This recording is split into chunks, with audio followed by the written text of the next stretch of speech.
Right now, you are being legally robbed of your right to own anything. That $80,000 truck sitting in your driveway, it isn't yours. You just pay the bill while a corporation in a glass tower holds the kill switch. You are driving a high-speed surveillance device designed to expire the moment your last payment clears. But there is a group of people, the ones who actually know how machines work, who are quietly buying up the last remaining pieces of freedom left on the road. The master mechanics, the fleet managers, the guys who see the guts of the industry every day. They aren't buying the shiny new 2024 models. They are hoarding 1990s trucks like they're bars of gold, and they are doing it because they know something you don't. They know the trap has already closed on the rest of us. Imagine this. You're driving home from work. It's a cold Tuesday. You reach for the dial to turn on your heated seats, but instead of warmth, a notification pops up on your massive, distracting dashboard screen. Subscription expired. Renew for $18.99 a month. You ignore it, frustrated. Then, a mile later, your engine power drops by 40%. A remote update is being pushed to your vehicle, and until it's finished, you're stuck in limp mode.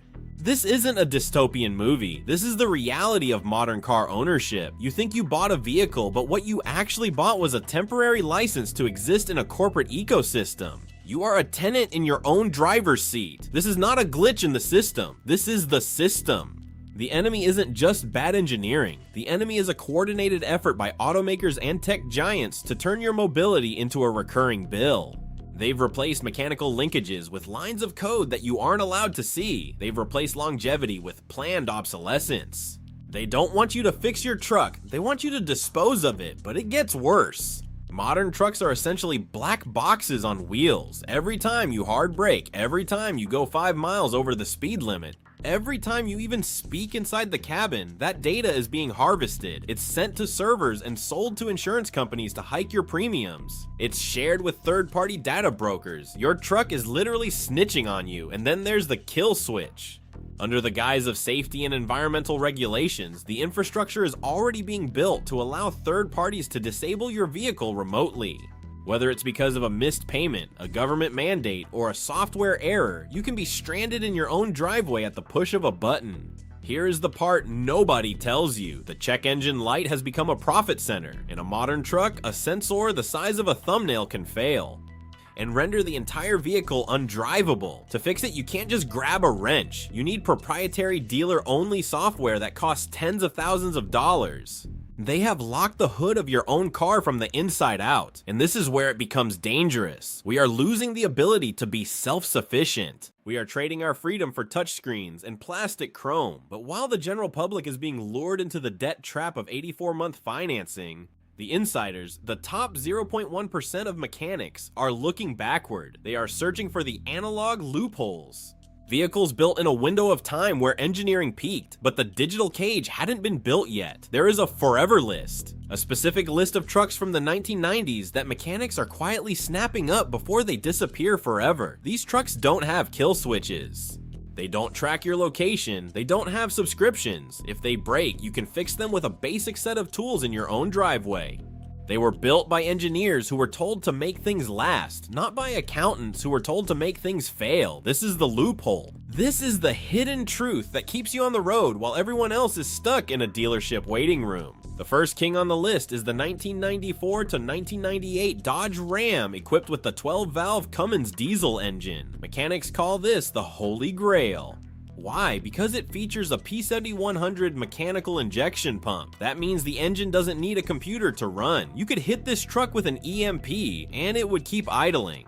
It is purely mechanical. It doesn't care about software updates. It doesn't care about sensors. It just works. A 12-valve Cummins is a million-mile engine hidden inside a simple, rugged frame. If you find one that hasn't been rusted out, you don't buy it, you invest in it. But the secret is getting out and the window is closing. Next on the list is the 1992 to 1997 Ford F-Series with the 7.3-liter Power Stroke. This was the era before Ford became obsessed with complex emission systems that choke engines to death. The 7.3 is a legendary workhorse. It's loud, it's heavy, and it's virtually unkillable. Unlike the modern 6.7 diesels that require body-off repairs for minor issues, you can actually reach the components on a 7.3. It's a truck designed for the man who works for a living, not for the man who wants to look like he does. If you're not a diesel guy, the mechanics are looking at the 1988 to 1998 Chevy and GMC CK series, the GMT 400 platform. These are the trucks that built America. They are the pinnacle of parts bin engineering. You can go to any auto parts store in any town in the country, and they will have the part you need on the shelf for 50 bucks. There are no hidden sensors. There is no complex CAN bus wiring. It is the most honest truck ever built. And we have to talk about the Toyota Bulletproof era, the 1995 to 2004 Tacoma, and the first generation Tundra, specifically the ones with the 3.4-liter V6 or the 4.7-liter V8. Mechanics hoard these because they represent a level of over-engineering that we will never see again. These engines weren't designed to last 150,000 miles. They were designed to be handed down to your grandkids. But here's the problem. These trucks are disappearing. Every year, thousands of these analog survivors are being exported to other countries where people value reliability over gadgets. Thousands more are being crushed under government green incentives designed to get old, polluting vehicles off the road. The system wants these trucks gone. They want you in a 2024 model that they can monitor, tax, and control. They want you in a vehicle that is essentially a rolling smartphone with a 5-year expiration date. The scarcity is real. The prices for clean 90s trucks are starting to skyrocket. Why? Because the smart money has realized that a truck you can actually own is worth infinitely more than a truck you have to ask permission to drive. You have to understand, the move toward electric and highly digitized vehicles isn't just about the environment, it's about the total elimination of the secondary market. If a vehicle's battery costs $20,000 to replace, or if the software is no longer supported by the manufacturer, that vehicle has zero resale value. It becomes trash. The 1990s truck is the ultimate act of rebellion. You have to look for the pre-emissions engines. You have to look for mechanical transfer cases, the ones with the lever on the floor, not a button on the dash. You have to look for physical cables connected to throttle bodies, not drive-by-wire systems that can be overridden by an algorithm. You have to look for the pre-emissions engines. You have to look for mechanical transfer cases, the ones with the lever on the floor, not a button on the dash. You have to look for physical cables connected to throttle bodies, not drive-by-wire systems that can be overridden by an algorithm. This is the forbidden knowledge that the industry is trying to bury under a mountain of marketing. They want you to think that new always means better.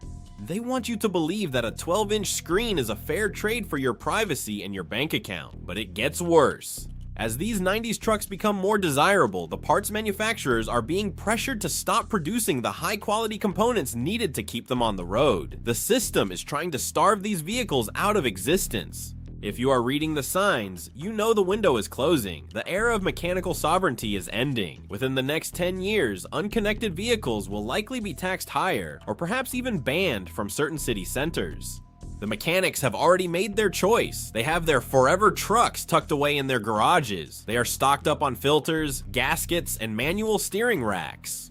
They are stocked up on filters, gaskets, and manual steering racks. They are prepared for a future where independence is a luxury. Are you?